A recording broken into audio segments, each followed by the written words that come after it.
Hi everyone, as requested by multiple people on the MetaHub Discord, today we're going to go over the Baryonyx. So there's a Baryonyx event just a few days ago, and now many people have obtained this small size Spinosaurid. It had a run before that too on the week of the release of Fallen Kingdom. I think it was on a Sunday, and then Saturday was Indoraptor, and then Sunday we got the Baryonyx. So Baryonyx is a relatively small sized Spinosaurid, which has one of the largest theropods, a Spinosaur. It was also the star of Jurassic Park 3. And Baryonyx was actually supposed to star in Jurassic Park 3 too, but then got shafted by Jack Horner and Steven Spielberg in favor of the Spinosaurus. And now it finally makes its big screen debut in Jurassic World Fallen Kingdom, where it has like a really cool, intense scene in the movie that I won't spoil, but seriously, go watch Fallen Kingdom. So looking at Bary in the game, we have two variants, the Epic Baryonyx and the Gen 2 Baryonyx. The Gen 2 variant is just a downgrade from the Epic one, so we won't be talking about that one too much. Although I did use it to take like this awesome picture at Jericho Beach, Vancouver yesterday.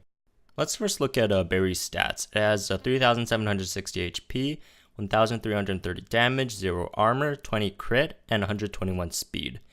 Gen 2 Bary has 3,910 HP, 1,270 damage, 0 armor, 20 crit, and 123 speed. Although Gen 2 Bary's stats seem better on paper, but it has a bit more health, and it seems like 2 point more speed is very good. But when you go through all the dinos, 123 speed picks up like no relevant outspeed in the game at all compared to 121. And the only two are like Irritator, which is just a worse variant of Bary Gen 2, and then Spino Gen 2, which is the worst epic in the game at the moment. Looking at their movesets, Bary has Ready to Crush, Armor Piercing Strike, and Defense Shattering Rampage, which is a pretty solid set, and then Baryonyx Gen 2, on the other hand, has only Defense Shattering Impact, Armor Piercing Strike, and Ready to Crush. The 2x multiplier just completely blows the other fish-eating dinosaur out of the water. So the most exciting thing about Baryonyx is its line's unique move, Ready to Crush. So what it does is for the next 3 turns, it increases your damage by 50% while also adding a 30% crit chance. Paired with the 2x damage, Defense Shattering Rampage, which ignores shields and armor, it could very likely dish out a flat damage of 5,985, which kills almost every single dino in the game in one shot. But if it doesn't land that crit, it only dishes out 3,990 damage, same as the normal Armor Piercing Strike and a Defense Shattering Rampage. And before you can hit that next coin flip, your Bary may likely be dead due to its rather low HP. Well, it's not really low, but it's under the 4,000 benchmark.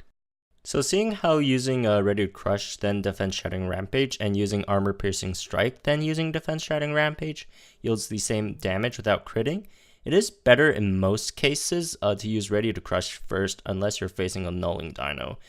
In that case, please don't use Ready to Crush, it's pointless, it won't do anything.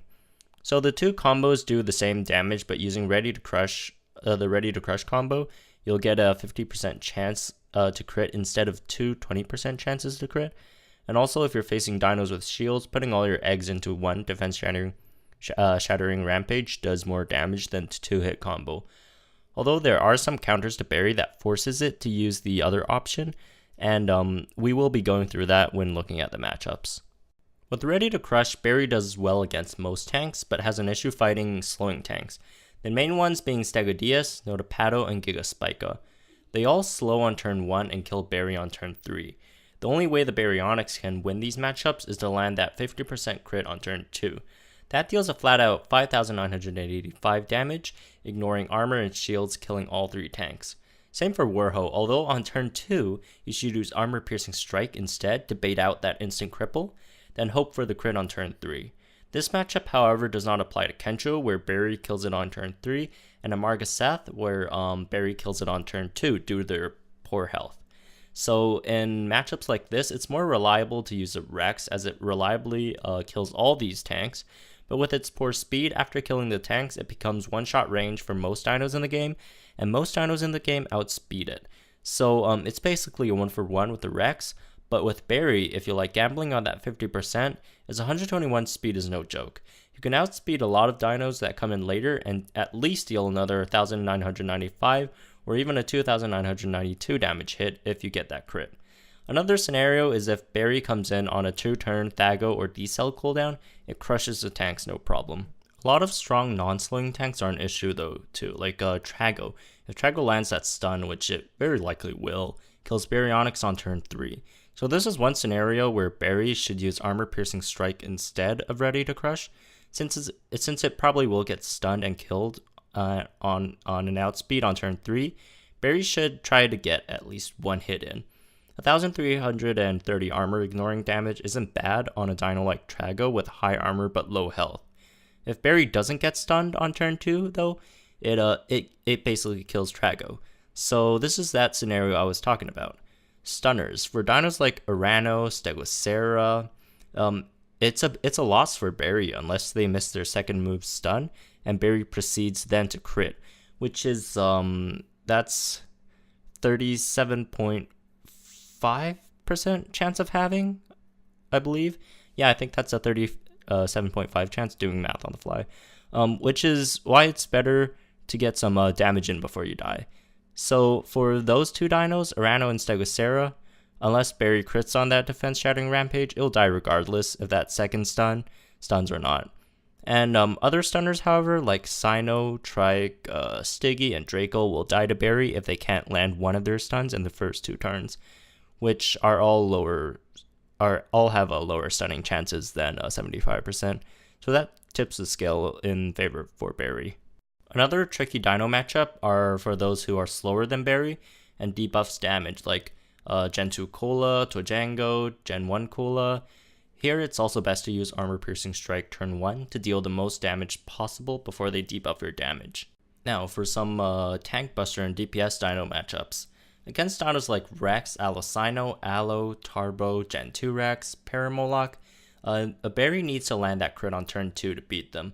But dinos like Raja, Megalo, Gorgo, Gorgosuchus, Majundasuchus, Megalosuchus, it can easily kill them.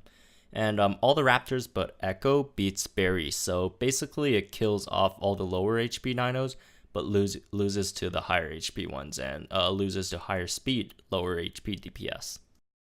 So to close it up, Barry is a very luck reliant Rex that needs to come in to sweep, rather than go head to head with many dinos. With RNGs on your side, you can sweep teams with its high crit, damage, and speed, but if it isn't, it still doesn't do too bad against many dinos. It's a good mid-level dino to use more early on, but starts lacking in higher tiers when slowing tanks and Indos dominate the meta. Using Barry, you need to be very careful of your opponent's cooldowns and their potential damage output. It's not an easy dino to level up either, since you can only get them from incubators after the events. So anyways, it's a decent dino to put on your team if you don't have anything much better, or you're struggling to deal with tanks and you feel lucky. In lower arenas, it should be a decent dino for a second or third switch in, depending on what your opponent does. So that's it for today. That's how to use Baryonyx, a highly requested event dino that does decent in the arena and looks cool. Remember that you could take some real nice AR photos with it. So, if you think I'm making half-decent content and deserve a sub, please do so. I have more of this planned in the near future, so you don't miss out. Also, check out our Discord and MetaHub website for all your info needed on Jurassic World Alive. And I'll see you guys in the next one.